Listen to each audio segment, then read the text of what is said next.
আকাশবাণী খবর পড়ছি সুদীপ বসু। এখনকার বিশেষ বিশেষ খবর হলো, পশ্চিমবঙ্গ বিধানসভার প্রথম দফা এবং তামিলনাড়ুতে এক দফা বিধানসভা নির্বাচনে আগামীকাল ভোট গ্রহণ। ইতোমধ্যে ভোট গ্রহণ কেন্দ্রগুলিতে রওনা হয়েছেন ভোটকর্মীরা।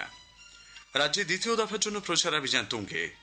এই দফায় 7 জেলার 142টি আসনে আগামী 29 এপ্রিল ভোট গ্রহণ। জম্মু কাশ্মীরের পেহেলগাঁওয়ের বৈশরণ ভ্যালিতে সন্ত্রাসবাদী হামলার আজ প্রথম বর্ষপূর্তি। প্রধানমন্ত্রী নরেন্দ্র মোদী বলেছেন, দেশ কখনোই সন্ত্রাসের কাছে মাথা নত করবে না। 2006-এর মালেগাঁও বিস্ফোরণ মামলায় অভিযুক্ত 4 জনকে বম্বে হাইকোর্ট সমস্ত অভিযোগ থেকে অব্যাহতি দিয়েছে। ইরানের সঙ্গে চলতি সংঘাত অবসানের লক্ষ্যে আলোচনা চালিয়ে যাওয়ার জন্য সংঘর্ষ বিরতির মেয়াদ অনির্দিষ্টকালের জন্য বাড়ানো হয়েছে। আইপিএল ক্রিকেটে লখনৌ সুপার জায়ান্টস আজ রাজস্থান রয়্যালসের বিরুদ্ধে খেলবে। আসছি বিস্তারিত সংবাদে। পশ্চিমবঙ্গে বিধানসভা নির্বাচনের প্রথম দফা এবং তামিলনাড়ুতে এক দফার বিধানসভা নির্বাচনে আগামীকাল ভোট গ্রহণ।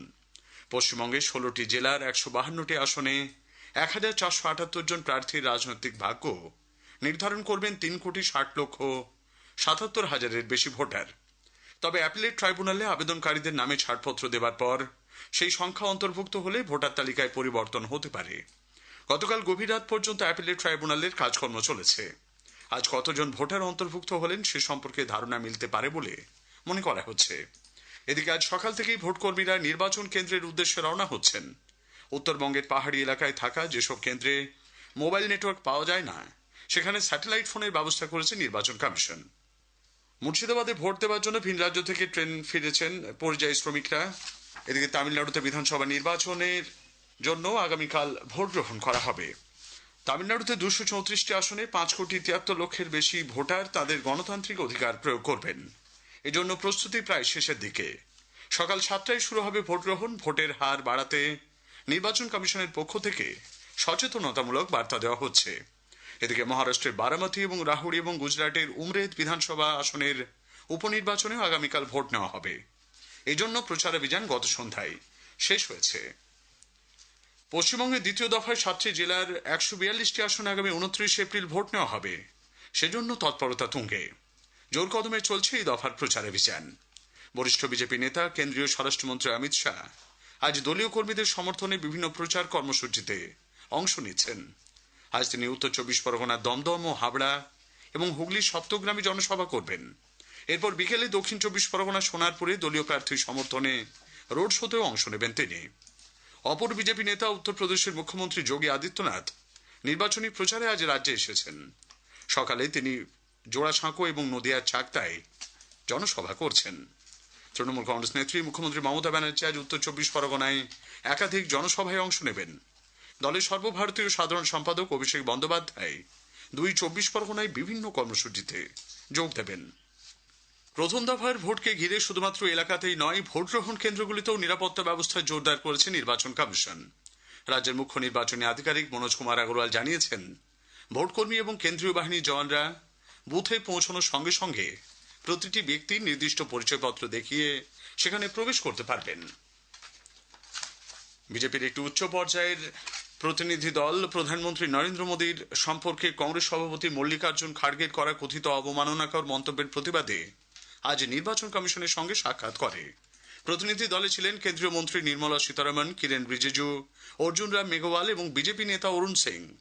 তারা কংগ্রেস সভাপতির বিরুদ্ধে কঠোর ব্যবস্থা নেওয়ার পাশাপাশি তাকে দেশবাসীর কাছে ক্ষমা চাওয়ার দাবি জানান। বৈঠকের পর কেন্দ্রীয় মন্ত্রী কিরেন রিজিজু সংবাদ মাধ্যমকে জানান, কোন রাজনৈতিক দল যদি এই ধরনের কুরুচিকর ভাষা ব্যবহার করে তবে তা গণতন্ত্রের জন্য অপমানজনক। आज हमारे डेलीगेशन जाने का मुख्य मुद्दा है जो कांग्रेस का अध्यक्ष मल्लिकार्जुन खड़गे जी ने आदरणीय प्रधानमंत्री के ऊपर जो शब्द इस्तेमाल करते हुए अपमानित करने का काम किया। देश का प्रधानमंत्री को आतंकवादी कहना कि कांग्रेस पार्टी लोकतंत्र की आज तक कोई पॉलिटिकल पार्टी किसी ने ऐसा अपशब्द प्रधानमंत्री जी के ऊपर में प्रयोग किया है। আজকের প্রসঙ্গের এবারের বিষয় গণতন্ত্রের বৃহত্তম উৎসব। নির্বাচন কমিশনের বিশেষ পর্যবেক্ষক সুব্রত গুপ্ত এবং অতিরিক্ত মুখ্য নির্বাচনী আধিকারিক অরিন্দম নিয়োগীর সঙ্গে কথা বলেছেন কাশফির নাহার।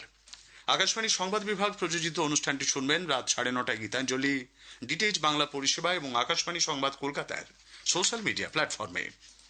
বৈদিক মন্ত্রোচ্চারণ এবং ঐতিহ্যবাহী ধর্মীয় রীতিনীতির মধ্য দিয়ে আজ সকালে কেদারনাথ ধামের দরজা ভক্তদের জন্য খুলে গেছে। উত্তরাখণ্ডের রুদ্রপ্রয়াগ জেলায় অবস্থিত এই মন্দিরে ইতিমধ্যেই ভিড় জমিয়েছেন দেশ বিদেশ থেকে অসংখ্য পুণ্যার্থী। প্রতিরক্ষামন্ত্রী রাজনাথ সিং বলেছেন, সময়ের সঙ্গে সঙ্গে ভারত জার্মানির সম্পর্ক শক্তিশালী হয়েছে।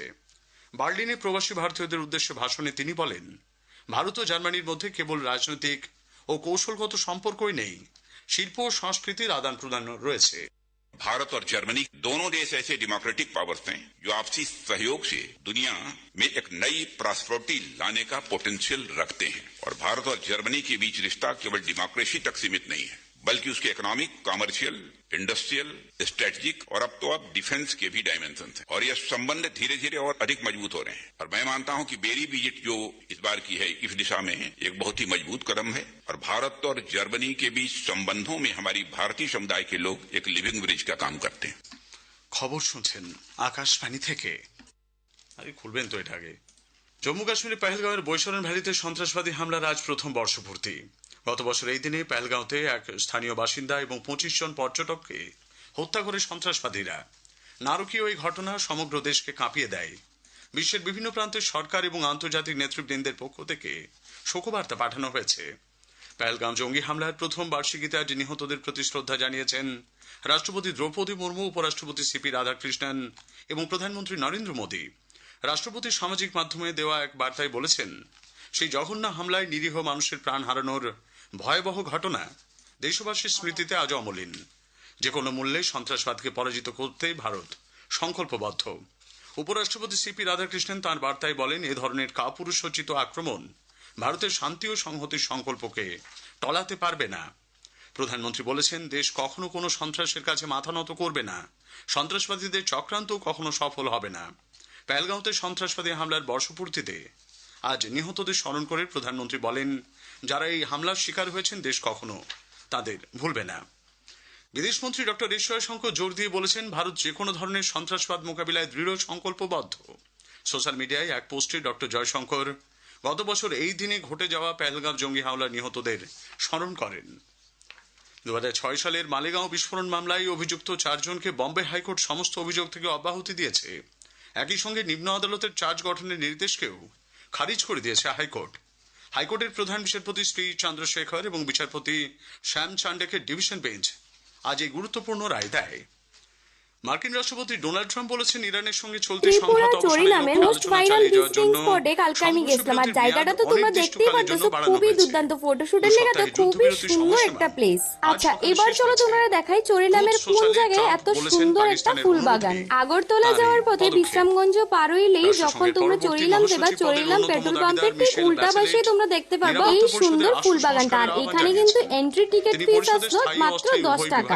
আচ্ছা, এবার চলো তোমরা কই যে আমি জায়গাটা কিভাবে ছিলাম। কালকে আমি যেতেছিলাম আগরতলা, তো আগরতলা যাওয়ার সময় রাস্তার পাশে দেখলাম এত পরিমাণ মানুষ, আর এত পরিমাণে মানুষ আসলো, মানুষের লেগে বাগানটা রাস্তা থেকে দেখাই যেতেছিল না। তারপর যখন আমি একটু সামনে আগে দেখি, আমি দেখতে পাইলাম এটা তো ত্রিপুরার সেই ভাইরাল ফুল বাগান। আমি ভাবতেও পারছি না যে এটা রাস্তার পাশে এত কাছে হইব। আমি ভাবছিলাম ত্রিপুরার অন্য কোনো জায়গার ভিডিও। জ্বালানি শক্তির দায়িত্বশীল ব্যবহার, বিশেষ করে বিদ্যুৎ সাশ্রয়ের ওপর।